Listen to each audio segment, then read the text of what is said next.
Everyone, so for all those aspirants जो अलग अलग स्टेट्स के असिस्टेंट प्रोफेसर एग्जामिनेशन की तैयारी कर रहे हैं, आपके लिए है एक बहुत ही बड़ा अपडेट, क्योंकि असिस्टेंट प्रोफेसर एग्जामिनेशन में होने वाला है एक बहुत ही बड़ा बदलाव।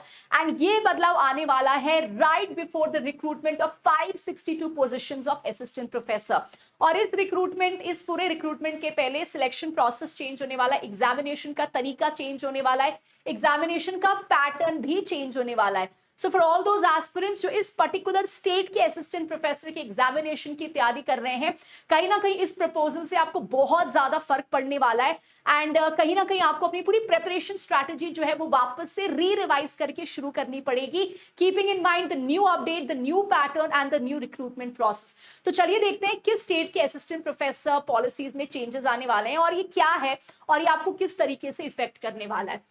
सो ये है हमारा news article and as per this news article, UP public service commission ने एक प्रपोजल दिया है to the higher education department Lucknow. And इस प्रपोजल में स्पेसिफिकली काफी सारे चेंजेस की मांग की गई है।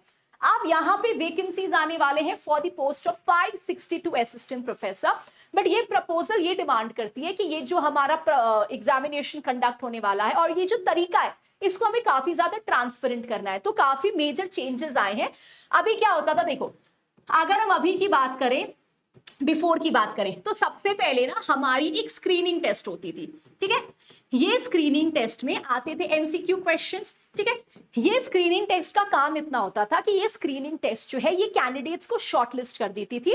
उसके बाद होता था इंटरव्यू और इस इंटरव्यू के बेसिस पे कैंडिडेट्स को सिलेक्ट किया जाता था।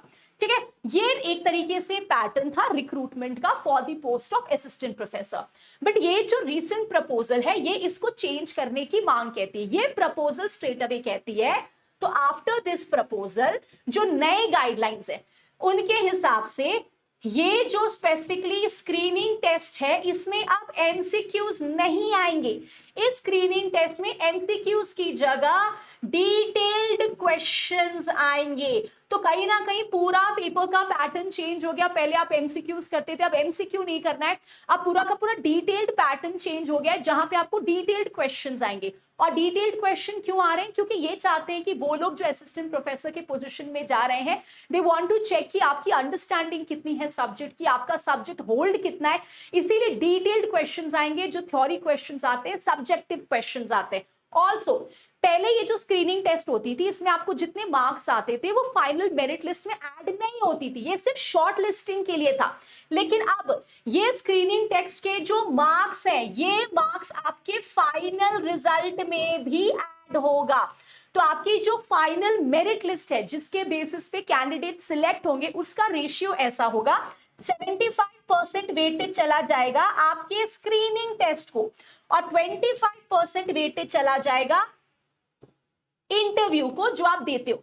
तो ये क्यों किया जा रहा है? क्योंकि कमीशन ये कह रही है कि पहले क्या होता था, हम स्क्रीनिंग टेस्ट देते थे, एमसीक्यूज आता था, हम ये नहीं जज कर पाते थे कि कैंडिडेट ने रैंडमली एमसीक्यूज मार्क किए, कैंडिडेट को सब्जेक्ट होल्ड है या नहीं है।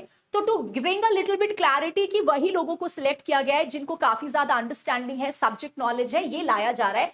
सेकेंडली ये ऐड नहीं होता था, अब स्क्रीनिंग टेस्ट को और वेटेज देने के लिए 75% वेटेज इनको यहाँ पे मिल गया है। ऑल्सो पहले क्या होता था, इंटरव्यू बेसिस पे सिलेक्शन होता था तो उतनी ट्रांसपेरेंसी नहीं होती थी, अब उसको भी चेंज किया जा रहा है और डिस्ट्रीब्यूशन कर दिया गया है वेटेज।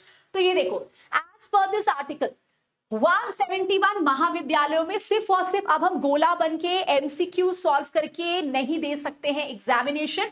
562 पदों की रिक्रूटमेंट होने वाली है and according to Uttar Pradesh लोक सेवा आयोग, इन्होंने स्पेशली जो प्रपोजल भेजा है इसमें बड़े बदलाव का निर्णय लिया गया है।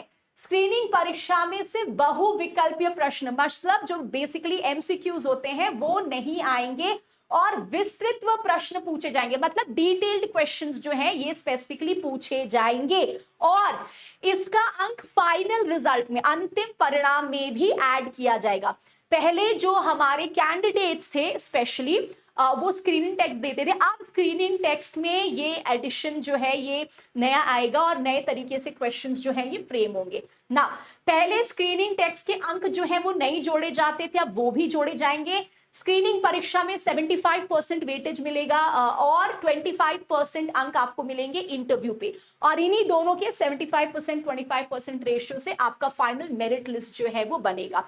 और ये इसलिए किया जा रहा है ताकि जो कैंडिडेट्स हैं ये चेक किया जाए कि उनको उनके विषय पे प्रॉपर पकड़ है या नहीं। एंड इसी तरीके से ये असिस्टेंट प्रोफेसर पद के लिए जो 562 पद हैं, जो 562 सीट्स हैं, उनका इसी न्यू बेसिस पे रिक्रूटमेंट होगा। और ये आयोग ने इस बदलाव से संबंधित प्रस्ताव जो है वो उच्च शिक्षा विभाग लखनऊ को भेज दिया है। तो ये बहुत ही मेजर चेंज है, क्योंकि ऑल दोज एस्पिरेंट्स जो इस एग्जामिनेशन की तैयारी कर रहे हैं, अब आपको रीओरिएंट करना पड़ेगा as per the latest proposal and as per the latest notifications and changes जो कि एग्जामिनेशन में आने वाले हैं। So please make sure you do that, and इसी हिसाब से आपको ध्यान रखना है कि आप सारे अपने प्रेपरेशन जो है उसी हिसाब से करो, ताकि लास्ट मोमेंट कोई प्रॉब्लम ना हो। सो ट्राई टू रीओरिएंट, और ये सब ध्यान रखिएगा, ये सारे नए चेंजेस एंड नोटिफिकेशंस जो कि आने वाले हैं। Thank you so much.